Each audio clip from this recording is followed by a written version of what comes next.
Olá, meu amigo e minha amiga. Hoje eu quero compartilhar com vocês situações muito positivas e falar de alguns contrastes que estão acontecendo na vida política do nosso país e que nos afetam.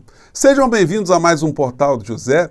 Hoje, para mais um encontro, há apenas 14 dias na nossa contagem regressiva para que a Justiça Eleitoral do nosso país faça a justiça e torne inelegível a figura do ex-presidente da República pelos seus incontáveis crimes que cometeu contra o Brasil e contra o povo brasileiro.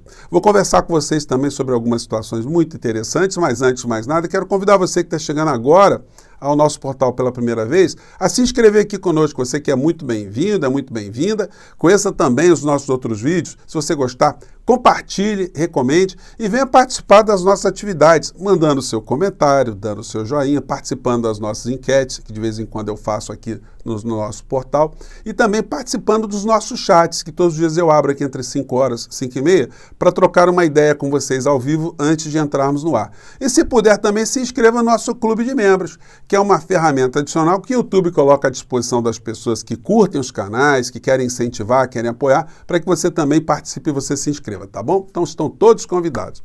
Gente, muitas coisas que eu disse para vocês aqui ao longo dos últimos anos, felizmente, estão se confirmando. Uma delas sempre apontou que a figura do ex-presidente da República, uma vez derrotado, iria para o lixo da história e ele iria começar a prestar as contas à sociedade pelos crimes que cometeu contra o Brasil. A primeira grande porta que será aberta será esse julgamento no próximo dia 22, daqui a 14 dias. E outras condenações virão na sequência. Bom, agora existe um toque muito grande de hipocrisia também de grandes empresas, grandes veículos de comunicação, grandes grupos econômicos no trato dessa questão. Fato esse que eu já fiz também um comentário, uma análise com vocês há anos atrás aqui no nosso portal que iria acontecer, como essa situação de hoje aqui, nesse feriado de Corpus Christi. O julgamento de Bolsonaro, editorial do Estado de São Paulo, o jornal Estado de São Paulo. O TSE não é corte política, seu papel é aplicar o direito de forma fundamentada. Todos são iguais perante a lei que prevê, em defesa da democracia, as hipóteses de inelegibilidade. Então eles vão defendendo aqui nesse editorial que o Bolsonaro seja cassado mesmo, seja banido. Agora, o que o Bolsonaro fez para ser banido está sendo apenas um fato, né? Está sendo levado em consideração que foi a reunião dele com embaixadores, enfim, para tentar minar o processo eleitoral aqui no nosso país. Mas essa foi apenas uma ferramenta, porque a sequência é muito grande, é muito intensa, o envolvimento que ele teve de vários organismos, de vários personagens, foi muito intenso. Felizmente para todos nós, a figura do ex-presidente da República é um covarde, é um fanfarrão, é um falastrão, é uma pessoa com pouca inteligência, é um pigmeu político. Porque se ele tivesse mais ousadia, ímpeto, coragem, se ele fosse determinado, ele teria feito uma loucura e a gente estaria hoje em maus lençóis aqui no nosso país. Provavelmente eu não estaria falando com vocês, talvez eu não estivesse nem vivo aqui para conversar com vocês no nosso portal. E muitas pessoas no Brasil também estariam nessa mesma situação. Então, ter derrotado o Bolsonaro não foi pouca coisa, não. Nós nos livramos de um inferno. Isso não significa que nós entramos direto para o céu. Não, nós estamos recuperando o ambiente democrático aqui no nosso país. Teremos muitas dificuldades. O governo Lula é um governo também que tem uma série de imperfeições, não vai acertar tudo, mas pelo menos ele está num ambiente democrático que permite, inclusive, que nós possamos fazer críticas, a gente possa ajudar de alguma maneira o rumo da política do nosso país num caminho melhor, né? E hoje eu vou mostrar para vocês aqui algumas cenas muito interessantes. Bom, então, de um certo modo, é uma grande hipocrisia do jornalão tá falando aqui desse julgamento de Bolsonaro, porque todos eles fizeram vistas grossas, né? Eu conversei aqui com vocês várias vezes que durante 4 anos o Bolsonaro fazia lives que eram verdadeiras aulas de insanidade. Eram situações que minavam uma parcela muito grande da sociedade brasileira, convertendo essas pessoas em pessoas insanas, pessoas insensíveis, desalmadas, né? E isso nunca foi combatido de uma forma efetiva pelos veículos de comunicação, pelas razões que eu sempre apontei aqui para vocês. O Bolsonaro ele era funcional, ele era conveniente. Quanto mais ele ficasse distraindo a sociedade, mais a quadrilha que ocupou a área econômica do nosso país continuaria a assaltar os interesses do povo brasileiro. Bom, e aí a gente vê a hipocrisia se manifestando em editoriais como esse aqui. Aí muitas pessoas falam, poxa, você critica tantos veículos de comunicação e está sempre mostrando. Gente, porque faz parte, nós temos que entender como é que operam essas estruturas. Não adianta ficar sem ver, sem querer entender o que eles estão mandando para a opinião pública, quais são as técnicas de informação, de desinformação, de moldagem, né, da opinião pública no nosso país, enfim. O editorial diz, trama golpista chega mais perto de Bolsonaro. Puxa vida! Eles não sabiam disso? Documentos em poder de ex-ajudante de ordens tinham o objetivo de passar verniz jurídico em golpe de Estado. Como se eles não soubessem, a redação do jornal. Novas evidências mostram como chegaram perto do ex-presidente Jair Bolsonaro as articulações para um golpe de Estado que impedisse a posse do presidente Luiz Inácio Lula da Silva. As provas foram extraídas do celular do tenente-coronel Mauro Cid, preso sob a acusação de envolvimento em esquema para fraudar certificado de vacinação de Bolsonaro. O Merval Pereira, que é o principal colunista aqui do Jornalão, vai na mesma direção. O golpe exposto. A cada minuta de decreto que se descobre nos esconderijos dos principais assessores do ex-presidente Jair Bolsonaro, mais fica claro que havia um golpe sendo tramado nos bastidores do governo, muito além das bravatas públicas que visavam a criar um clima institucional instável. Gente, eles sabiam disso desde o primeiro minuto, aliás, desde o Bolsonaro disputar as eleições em 2018.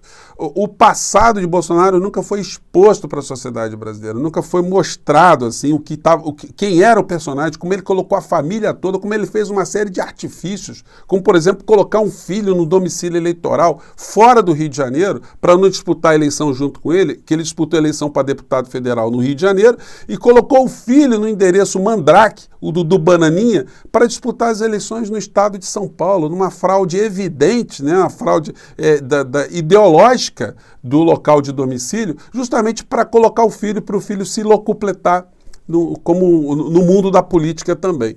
Então, esse é o personagem que agora a gente vê os veículos de comunicação meio surpresos, né, com esse tipo de situação. Bom, santa hipocrisia, Batman, como dizia o seriado, né? Mauro Cid complica novamente a vida de Jair Bolsonaro. Gente, se o telefone do Anderson Torres uma hora for localizado, ou se as mensagens forem localizadas, a gente vai ter o cruzamento de mais informações que comprovam tudo aquilo que a gente está sabendo já há muito tempo, que o Bolsonaro sempre tramou golpe no nosso país junto com uma série de covardes também. Porque todos eles agora viraram democratas. O general Heleno, não, estava brincando, o golpe era brincadeira. Então o outro, não era intenção. Aí pega outro, não quis fazer isso. De vez em quando aparece um doido, né, que disse que apoiou como deputado estadual, que eu revelei aqui ontem, que eu falei com vocês, e que outras pessoas estão reverberando também, e que irá para a cadeia, porque já que ele pediu, a justiça não estava sabendo, agora ele vai chegar ao destino desejado, né? Bom, e hoje a gente tem a seguinte situação nesse feriado. SP, sem Bolsonaro e Michele, marcha para Jesus, será palanque para Tarcísio. Gente, tem algumas peculiaridades. O Bolsonaro, depois perdeu as eleições, nunca mais foi à igreja nenhuma, desapareceu. E a dona Michele também está indo para outro canto. Esse casal é um casal meio estranhão, né? Bom, ela foi para um canto e o Bolsonaro foi com uma série de seguranças para o litoral de São Paulo. Desprezando a marcha para Jesus. Uma derrota eleitoral mexe muito com a fé de algumas pessoas, né? Pois bem. O Lula foi convidado também, mas o Lula resolveu não ir. Eu até fiz uma enquete aqui no nosso portal sobre esse assunto. E o resultado foi esse aqui. A pergunta foi, Lula foi convidado para ir à marcha para Jesus e recusou o convite. Sabemos que o Estado é laico. Se você fosse conselheiro de Lula, diria para ele, 2 pontos, 26% que os nossos inscritos disseram, deveria ir, não para abandonar evangélicos, não dá para abandonar evangélicos para a direita. E 74% disseram, não deve ir, danem-se se querem ficar votando na direita. Bom, essa foi a visão aqui dos inscritos que responderam o nosso portal, né? Tem uma realidade, gente, que é muito complicada aqui no Brasil, né? Infelizmente, a gente teve essa promiscuidade de igreja ou de religião com política e isso fez com que o Bolsonaro surfasse muito nesse ambiente.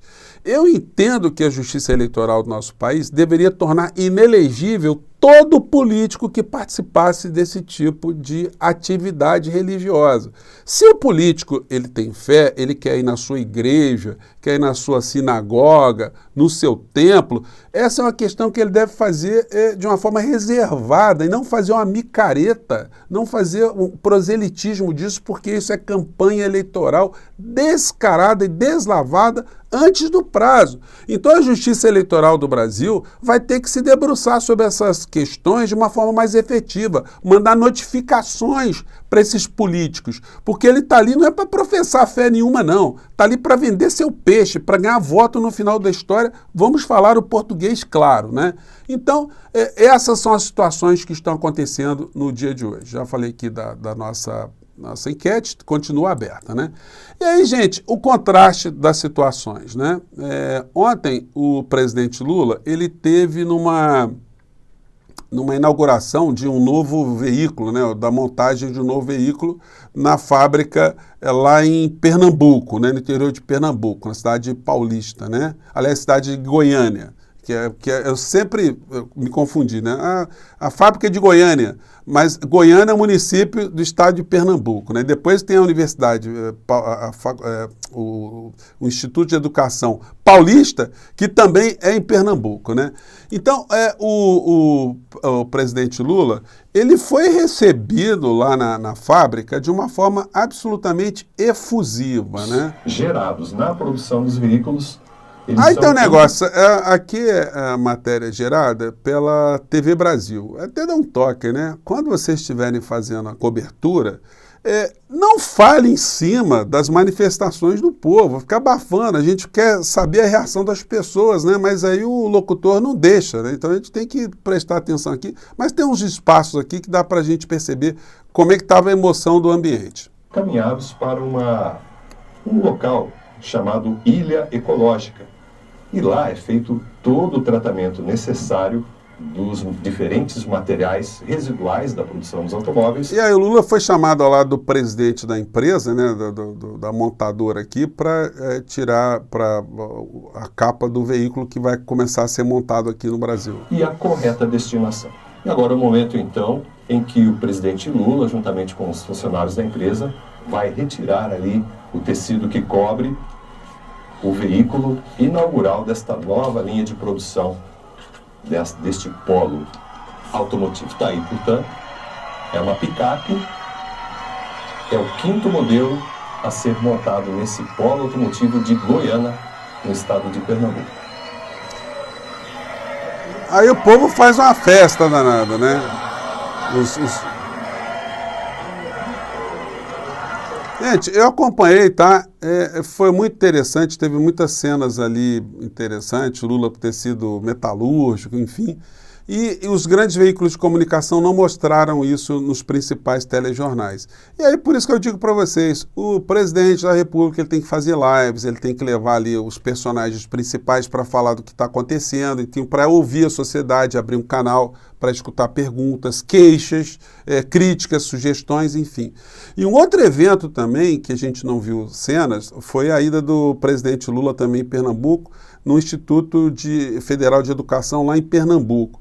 Foi super ovacionado, foi super aclamado, e eu separei aqui esse trecho aqui, porque o Lula ficou muito emocionado. Foi quando um aluno aqui cego, cotista, ele foi falar algumas palavras aqui, deu para ver que o Lula ele ficou ali, ele deu uma engasgada legal. Vamos ver se dá para vocês acompanhar aqui, vamos lá. Os paulista do IFPE, Gilmar Farias Júnior.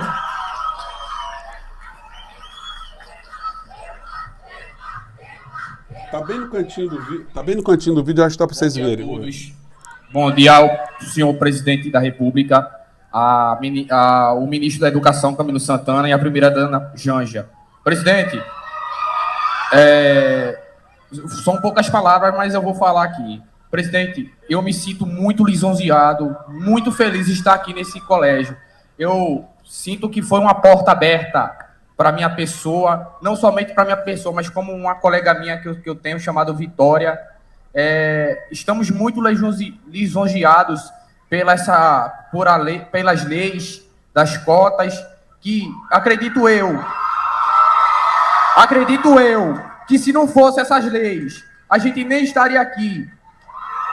E eu tenho muito a agradecer a sua pessoa, presidente.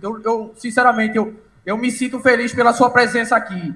E saiba de uma coisa, a IFPE Paulista ama a sua pessoa. Muito obrigado. O Lula levanta, né, e vai falar com ele lá, vai dar um abraço, né? O Lula, o que ele abraçou e beijou de aluno, de professor, foi um negócio impressionante, né? E agora, infelizmente a gente não tem nenhum take, né, dos grandes veículos de comunicação, e isso vai contrastando muito com as cenas que a gente viu do ex-presidente da República, que as cenas eram bem distintas dessas que nós estamos vendo agora, né? Então, gente, vou terminando por aqui, mais tarde a gente volta a se falar aqui no nosso Portal do José, mais uma vez, muito obrigado por vocês estarem aqui e até o nosso próximo encontro. Tchau!